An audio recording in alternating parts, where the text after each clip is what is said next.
Hey, welcome back to Twin Oaks Family Farm in rural Southeast Ohio, USA. My name is Melissa, and I appreciate you joining us.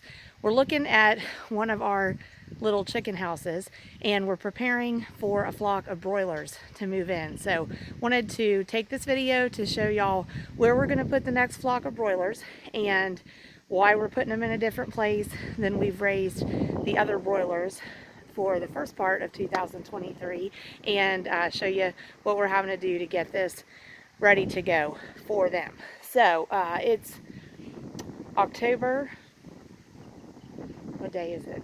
October 15th, 2023. We are doing a record on a Sunday. We don't upload anything to media on a Sunday, personal social media or any media platform. So we'll upload on Monday, but you know, things kick in full swing come Monday.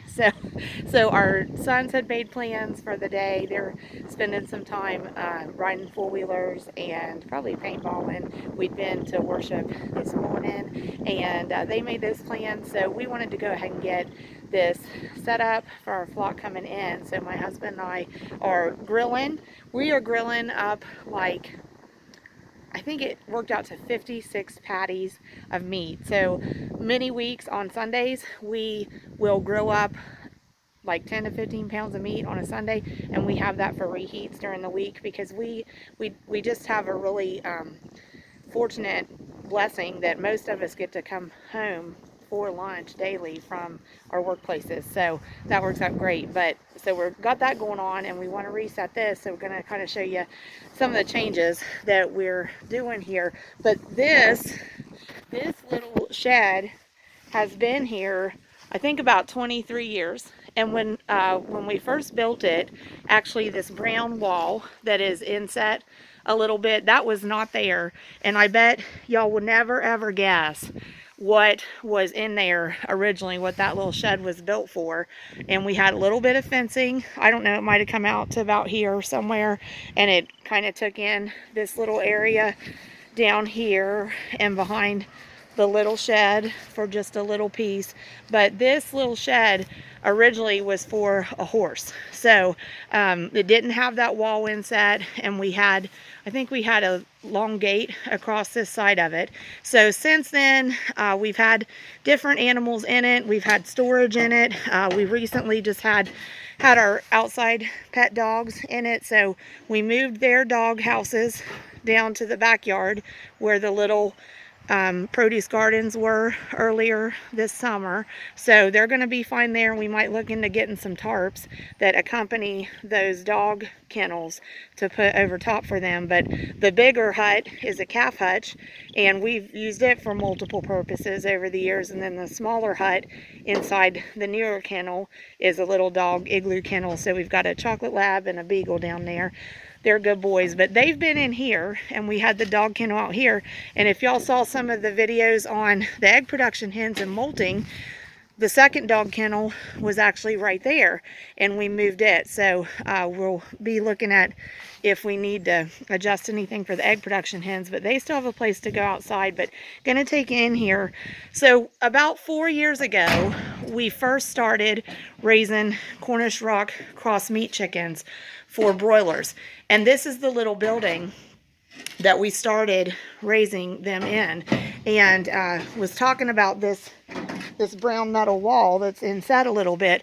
That wasn't there previously. And the first meat chickens that we raised, Jared, do you remember we had them set in there, and we used a big round bale hay feeder, and we just had it set in there, and we tried to, didn't we try to wrap like chicken wire around it? Yeah, we had chicken wire around it. I never thought things wouldn't get in it. So hopefully things wouldn't get in it. But I think our first flock of like 25 broilers, I mean, it was like 17 or 18 of them. I think we ended up losing, like either raccoons or weasels or minks or something was getting in that. So after a few attempts at raising broilers in this end of this shed without a solid partition here, we kind of realized we needed to fortify it a little better. So that's when Jared put in that wall there. So we set it in a little bit so we can set like a storage can here for their feed and stuff, because when we were raising 25 at a time, it doesn't take a ton of feed to get them through.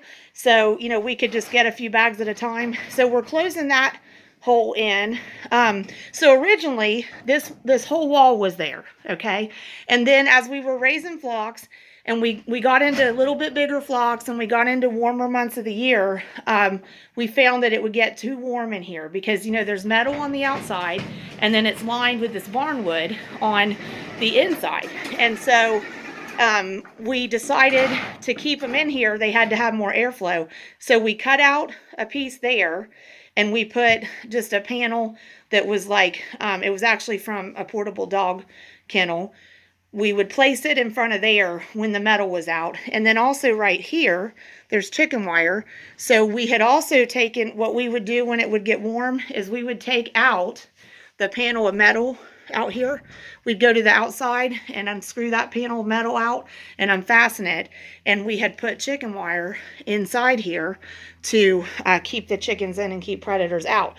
But when it would get hot and we had flocks of like 75 birds or smaller we could keep in here, then we could create airflow by getting them some air movement there and getting them some air movement there. And also when it was warm, we could actually just keep this door open and let those flocks walk in and out at will, and we could kind of supervise that. So so also in this pen, we had to put electric in when we started keeping birds in here.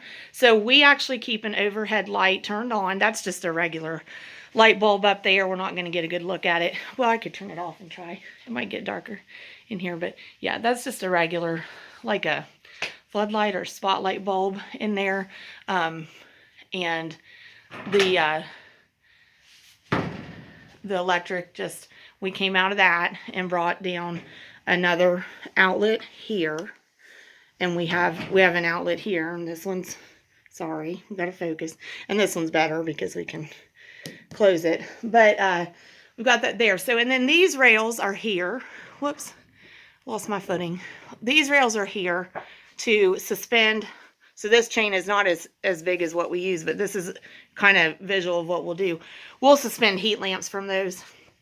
So we may end up with 3 or 4 heat lamps suspended from this rail, and we'll have them on chains, and we'll get it down to about here where we can keep those birdies warm. But we're going to be starting 100, and we actually know that 100 will not fit in here at maturity, but we're going to have to start them in here because, you know, our last flock of 300, we finished it on October 6, 2023.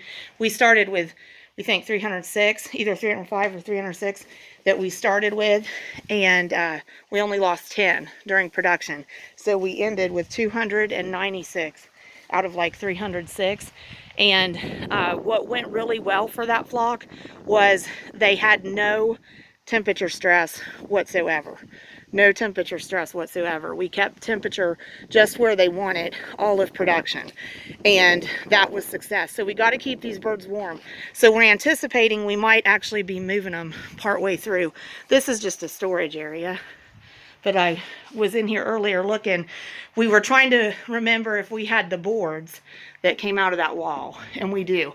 So we're going to be taking those boards back in where that chicken wire mesh is that we're just in that shed, and we are going to take that chicken wire down, and we're going to put those boards back in. And then our egg production gals, of course, they got all the grass killed off here, so we may try to put something there that's a barrier to keep it like mulched or something. But they've got an outdoor run they can go to here. So join us again as the week closes out.